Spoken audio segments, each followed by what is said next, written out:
بعض وقت انسان سمجھتا ہے میں دعا مانگتا ہوں لیکن پوری نہیں ہوتی، حدیث پاک میں آتا ہے، اور میں بعض مرتبہ انسان دعا مانگتا ہے وہ فوراً قبول ہو جاتی ہے، اور بعض مرتبہ دعا مانگتا ہے اللہ سمجھتے ہیں کہ یہ اس کے حق میں اس وقت دعا قبول کرنا اس کے لیے فائدہ مند نہیں ہے، اللہ رب العزت آنے والی کسی مصیبت کو اسے دور کر دیتے ہیں اور اس کے لیے آخرت کے اندر ذخیرہ کر لیتے ہیں، اور میں قیامت کے دن جب آدمی کو پتہ چلے گا یہ چیزیں بھی میری ہیں، یہ بھی میری ہیں، یہ بھی میرے ہیں، تو پریشان ہوگا میں نے تو اتنی نیکیاں کی نہیں، تو اللہ کو فرمائیں گے فلاں وقت تم نے دعا کی تھی، تم نے سمجھا تھا شاید قبول نہیں ہوئی لیکن میں نے اسے قبول کر لیا تھا، اگر فوراً اس کے اثرات ظاہر ہو جاتے، تیرے حاسدین پیدا ہو جاتے، تیرے دشمن کھڑے ہو جاتے، لیکن میں نے تیرے لیے ذخیرہ کر لیا ہے، اب تجھے یہ انعام مل رہا ہے۔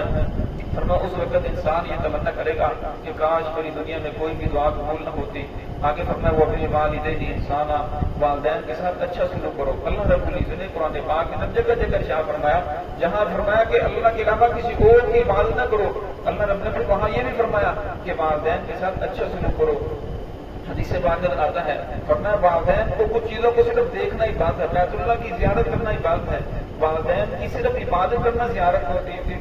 ان کی زیارت کرنا عبادت ہے۔ حدیث پاک میں آتا ہے کہ جو بچہ اپنے والدین کو صرف محبت کی نظر سے دیکھتا ہے، یہ میرا باپ ہے، یہ میری والدہ ہے، فرمایا اللہ رب العزت اس آدمی کو مقبول حج کا ثواب عطا فرماتے ہیں۔ صحابہ نے پوچھا یا رسول اللہ جو دن میں 100 مرتبہ دیکھے، فرمایا جو 100 مرتبہ دیکھے اللہ رب العزت 100 مقبول حج کا ثواب عطا فرماتے ہیں۔ اللہ کے خزانے بہت بڑے ہیں، بہقی کی روایت ہے، فرمایا اگر والدین دنیا سے چلے جائیں تو جو شخص جمعے والے دن والدین کی جا کر صرف قبر کی زیارت کرتا ہے، فرمایا قبر کی زیارت کر کے اللہ رب العزت مقبول حج کا ثواب عطا فرماتے ہیں۔ لیکن آج کل حالات بگڑ چکے ہیں۔ قرب قیامت کی نشانیوں میں سے ایک نشانی یہ بھی ہے، فرمایا قرب قیامت کی نشانیوں میں سے ایک نشانی یہ ہے کہ باپ کو دور کیا جائے گا، دوست کو قریب کیا جائے گا، دوست کا اظہار کرام کیا جائے گا، لیکن باپ کی بے ادبی کی جائے گی۔ فرمایا جب اولاد اپنے والدین کی بے ادبی کرنے لگے، فرمایا سمجھو اب قیامت قریب ہے، اب قیامت آنے والی ہے۔ فرمایا اگر آپ کا باپ پیسوں کو فضول خرچی کے اندر ڈال رہا ہے، پیسے فضول جگہ خرچ رہا ہے، آپ تب بھی پوچھ نہیں سکتے کہ آپ اس طرح کیوں کر رہے ہو، پیسہ آپ کا ہے لیکن والد ضائع کر رہا ہے۔ آج اللہ کی حدیث ہے انت ومالک لابیک، تو اور تیرا مال تیرے باپ کا ہے، یعنی باپ جو بھی کرے باپ سے آپ پوچھ نہیں سکتے۔ تو فرمایا یہ ماں باپ دنیا کی اتنی بڑی نعمت ہے، انسان کو اس وقت پتہ چلتا ہے جب یہ انسان اس نعمت کو کھو بیٹھتا ہے۔ یہ چاہتے ہیں ہمارا سب کچھ لگ جائے لیکن اپنی اولاد کو کامیاب دیکھنا چاہتے ہیں، اپنی اولاد کے مستقبل کو روشن دیکھنا چاہتے ہیں کہ میری اولاد کامیاب ہو جائے، ورنہ سب کچھ بگڑنا ہے تو بگڑ جائے۔ فرمایا یہ والدین کی کیسی محبت ہے۔ وسلم کی حدیث ہے رضا الوالد سخط الرب فی سخط الوالد، ورنہ رب کی رضا والد کی رضا کے اندر ہے اور رب کی ناراضگی والد کی ناراضگی کے اندر ہے۔ اب فرمایا والدین کی دعا قبول ہونے کے لیے والدین کا نیک ہونا ضروری نہیں، والد کا مقام یہ ہے، والدہ کا مقام یہ ہے اگر وہ چور ہے، زانی ہے، شرابی ہے، نافرمان ہے، فرمایا تب بھی ان کی دعا باپ ہونے کے ناطے، والدہ ہونے کے ناطے ان کی آپ کو بددعا بھی لگ سکتی ہے، ان کی آپ کو دعا بھی لگ سکتی ہے، اس لیے فرمایا والدین کے ساتھ اچھا سلوک کرو۔ وَذِي الْقُرْبَىٰ، اور فرمایا قریبی جو رشتہ دار ہیں، بہن بھائی ہیں، چچا تایا ہے، خالہ ہے، ماں ہے، پھوپھی ہے، ان سب کے ساتھ بھی اچھا سلوک کرو۔ وَالْيَتَامَىٰ، فرمایا یتیموں کے ساتھ بھی اچھا سلوک کرو۔ فرمایا جب باپ دنیا سے چلا جاتا ہے جو یتیم ہوتا ہے وہ سہارے کا محتاج ہوتا ہے، فرمایا اس لیے اس کا سہارا بن جاؤ، لیکن شریعت کے اندر جب بچہ بالغ ہو جائے تو پھر اس کی یتیمی ختم ہو جاتی ہے۔ نابالغ کی حالت کے اندر بچہ یتیم ہوتا ہے۔ والمساکین، مسکین اسے کہتے ہیں جو صاحب نصاب نہ ہو، جس کے اوپر زکوٰۃ نہ آتی ہو، فطرانہ نہ آتا ہو، مشر قربانی واجب نہ ہو، فرمایا اس کے ساتھ بھی آپ کچھ نہ کچھ تعاون کرو۔ والجار ذی القربیٰ، اور فرمایا اس طرح جو آپ کا پڑوسی ہے پھر رشتہ دار بھی ہے اس کے ساتھ اچھا سلوک کرو۔ والجار الجنوبی، اور فرمایا جو آپ کا دور کا پڑوسی ہے اس کے ساتھ بھی اچھا سلوک کرو۔ حدیث پاک میں آتا ہے حضرت عائشہ صدیقہ رضی اللہ عنہا نے فرمایا یا رسول اللہ پڑوسی کہاں تک ہے، پڑوسی کے حق کہاں تک ہے؟ تو اصل فرمایا 40 گھروں تک، دائیں بائیں آپ کے 40 گھروں تک وہ آپ کے پڑوسی ہیں۔ فرمایا یا رسول اللہ 40 گھروں کا کون اکرام کرے گا، کس آدمی کے پاس اتنی طاقت ہے؟ تو اصل فرمایا پھر جس کا گھر آپ کے گھر کے قریب ہو، جس کا دروازہ آپ کے دروازے کے قریب ہو آپ اس کا اکرام کرو۔ فرمایا پڑوسی کی دعوت کی جائے، اس کو ہدیہ دیا جائے، اگر بیمار ہے تو کسی بیمار پڑوسی کی جائے، اور فرمایا اگر پریشان ہے تو اس کو دلاسا دیا جائے، اگر فرمایا وہ مالی حالت اس کی کمزور ہے تو آپ کو اللہ رب نے مال و دولت دیا ہے، فرمایا مال کے ذریعے اس کا تعاون کیا جائے۔ اور فرمایا والجار الجنوبی، جو دور کا پڑوسی ہے یا آپ کا رشتہ دار نہیں ہے تو فرمایا اس کا بھی خیال رکھنا چاہیے۔ والصاحب بالجنب، اور فرمایا آپ کے ساتھ بیٹھنے والا، مسجد کے اندر بیٹھنے والا، دفتر کے اندر بیٹھنے والا، سفر کرتے ہوئے 10 منٹ آدھا گھنٹہ آپ کے ساتھ سیٹ پر بیٹھنے والا، فرمایا اس کا بھی حقوق ادا کرو، اس کے ساتھ بھی اچھا سلوک کرو، یا اس طرح جو آپ کے پارٹنر ہیں، آپ کے ساتھ کام کرنے والے ہیں، فرمایا ان کا خیال رکھو، بے ادبی سے نہ پکارو، ان کو ادب سے پکارا جائے، ان کا اعزاز و اکرام کیا جائے، فرمایا اس سے محبت بڑھتی ہے۔ اب فرمایا دو آدمی بیٹھے ہیں، تیسرا آدمی اگر آپ بیٹھ رہا ہے تو جگہ کم ہے تو ہمیں چاہیے کہ اسے جگہ دیں، لیکن آنے والے کو بھی دیکھنا چاہیے کہ ان دو کے درمیان جگہ بھی ہے یا نہیں، ایسے ہی میں گھس تو نہیں رہا، اگر فرمایا ایسے ہی گھس رہا تو وہ خود بھی گناہ گار ہو رہا ہے تو دوسرے گناہ گار نہیں ہو رہے، اس لیے فرمایا جو آپ کے پاس بیٹھنے والا ہے اس کا بھی اعزاز و اکرام کیا جائے۔ اگر انسان اسلامی اصولوں پر آ جائے، فرمایا زندگی کے اندر کبھی بگاڑ نہیں آتا، زندگی کے اندر انسان کو کبھی پریشانی نہیں آتی۔ وہ پھر اس اس طرح فرمایا جو مسافر ہے، سفر کے اندر اس کے اوپر کوئی ایسے حالات پیدا ہو گئے جس کی وجہ سے اس کے پاس دادرا ختم ہو چکا ہے، فرمایا اس کے ساتھ آپ کچھ نہ کچھ تعاون کرو۔ وما ملکت یمینکم، تو فرمایا جن کے تمہارے دائیں ہاتھ مالک ہیں یا غلام ہیں، آج کے دور کے اندر تو غلامی والا سسٹم نہیں ہے، تو آج کے دور کے اندر فرمایا جو آپ کے ماتحت افراد ہیں جن کو آپ تنخواہ دیتے ہو، آپ کے نیچے کام کر رہے ہیں، فرمایا صرف تنخواہ ہی نہ دو بلکہ آپ کو چاہیے کہ ان کے ساتھ ویسے بھی دیکھنا چاہیے کہ گھر کے حالات ان کے کیسے ہیں، تو وقت وقت ان کے ساتھ تعاون کرتے رہنا چاہیے۔ ان اللہ لا یحب من کان مختالا فخورا، فرمایا اللہ رب العزت پسند نہیں کرتے مختالا تکبر کرنے والا، جس کی حرکات سے تکبر ظاہر ہو، اور فخورا جو اپنی بڑائی بیان کرنے والا، فرمایا ان لوگوں کو اللہ رب العزت پسند نہیں کرتے۔ آپ صلی اللہ علیہ وسلم کی حدیث ہے الکبریاء ردادی، فرمایا تکبر میری چادر ہے، جو انسان اسے پھاڑنے کی کوشش کرے گا میں اسے 5 کر دوں گا، اس لیے فرمایا انسان کو تکبر نہیں کرنا چاہیے، بڑی ذات اللہ رب العزت کی ذات ہے۔ دعا ہے کہ اللہ رب العزت ہم سب کو صراط مستقیم پہ چلنے کی توفیق عطا فرمائے۔